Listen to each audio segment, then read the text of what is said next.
देखिए, बंगाल का प्रदेश अध्यक्ष नियुक्त किया है चिराग पासवान ने। क्या यूपी में इसके लिए योगी तैयार होंगे? प्रकाश चंद्रा को बड़ी जिम्मेदारी और बड़ी जवाबदेही उपनेता बनाकर क्या बीजेपी चिराग पासवान को बंगाल जैसे इंपॉर्टेंट राज्य में सीट देगी? कई बार जेडीयू ने भी प्रयास किया यूपी में चुनाव लड़ने का, लेकिन बाद में वो बैक हो गए। देखिए, चिराग पासवान एक्शन में हैं और कल ताबड़तोड़ उन्होंने कई फैसले लिए हैं। हर फैसले के बारे में आपको बताएंगे और उसके पीछे के छुपे मकसद और मायने क्या हैं, इसके बारे में भी हम आपको बताएंगे। देखिए, सबसे पहले कल उन्होंने 3 लोगों को प्रमुख दायित्व दिया है। जी हां, 3 लोगों को। पहले ही देखिए, 19 विधायक जीतकर आए, तब पार्टी ने बिहार सरकार में 2 मंत्री बनवाए, एक संजय सिंह और दूसरा संजय पासवान। राजू तिवारी को विधायक दल का नेता बनाया गया और राजीव तिवारी ने क्या खूब भूमिका निभाई विधानसभा के अंदर। कई मुद्दों पर पार्टी की ओर से राजू तिवारी ने अपनी राय रखी। अब 3 लोगों को प्रमुख दायित्व दिया गया है। प्रकाश चंद्रा को उप नेता बनाया गया है। जी हां, प्रकाश चंद्रा ओबरा से जीत कर आए हैं। चिराग पासवान और अरुण भारती के खासम खास माने जाते हैं और ओबरा में एनडीए पहली बार चुनाव जीता है।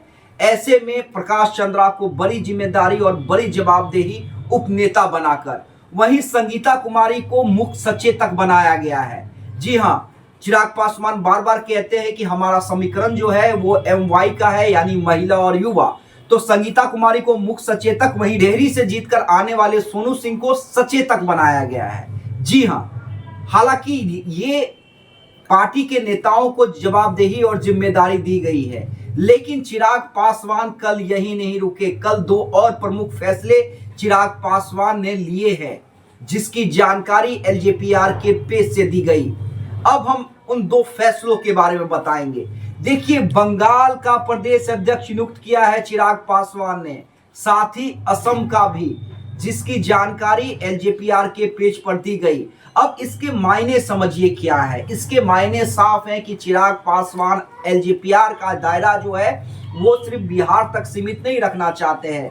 बिहार में चिराग पासवान के 5 सांसद हैं, 19 विधायक हैं, सरकार में 2 मंत्री हैं।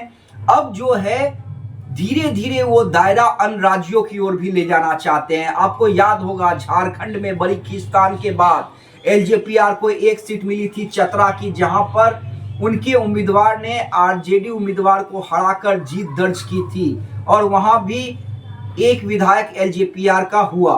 दिल्ली में भी LJPR चुनाव लड़ी, हालांकि वहां पे बीजेपी का ही कैंडिडेट LJPR में शिफ्ट किया गया। चिराग पासवान जरूर चुनाव हारे, लेकिन कई कैंडिडेट्स के लिए, एनडीए कैंडिडेट्स के लिए चिराग पासवान ने चुनाव प्रचार किया, जहां पर उन्हें जीत मिली। तो चिराग पासवान के फेस का फायदा जो है वो बीजेपी भी उठाना चाहती है, लेकिन अब नजर जो है वो अन्य राज्यों पे है, खासकर यूपी और बंगाल। अब देखिए, अरुण भारती से जब मैंने इसके बारे में पूछा था तो उन्होंने साफ कहा था कि हमारी पार्टी जो है उसका फोकस यूपी चुनाव और बंगाल चुनाव पे है।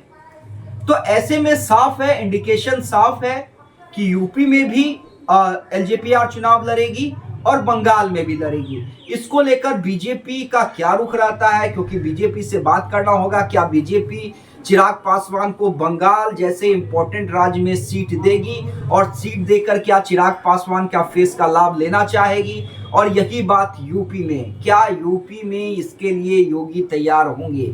देखिए, आपको याद होगा जब मुकेश सहनी गठबंधन में थे और वहां पर चुनाव लड़ना चाह रहे थे तो बीजेपी ने ना कर दिया था, सीधे सीधे इनकार कर दिया था। कई बार जेडीयू ने भी प्रयास किया यूपी में चुनाव लड़ने का, लेकिन बाद में वो बैक हो गई। तो क्या अब जो चिराग पासवान यूपी और बंगाल में करना चाह रहे हैं, बीजेपी तैयार होगी? देखिए, बड़ा इंपॉर्टेंट है, क्योंकि चिराग पासवान ने कदम बढ़ा दिए हैं और न सिर्फ कदम बढ़ाए हैं बल्कि ऐलान भी कर दिया है और ऐलान के साथ दायित्व भी देने शुरू कर दिए हैं। यूपी में तो चिराग पासवान की पार्टी पहले से एक्टिव है। आपको याद होगा, शांभवी चौधरी को वहां का प्रभारी बनाया गया था। ऐसे में देखिए, बहुत कुछ तय होना है, लेकिन चिराग पासवान ने इंडिकेशन दे दिए हैं कि वो रुकने वाले नहीं हैं, वो थमने वाले नहीं हैं। उनकी पार्टी सिर्फ बिहार झारखंड तक सीमित नहीं रहने वाली है, उन्हें अपनी पार्टी को राष्ट्रीय स्तर की पार्टी बनाना है और ऐसे में यूपी और बंगाल के लिए कदम चिराग पासवान ने बढ़ा दिए।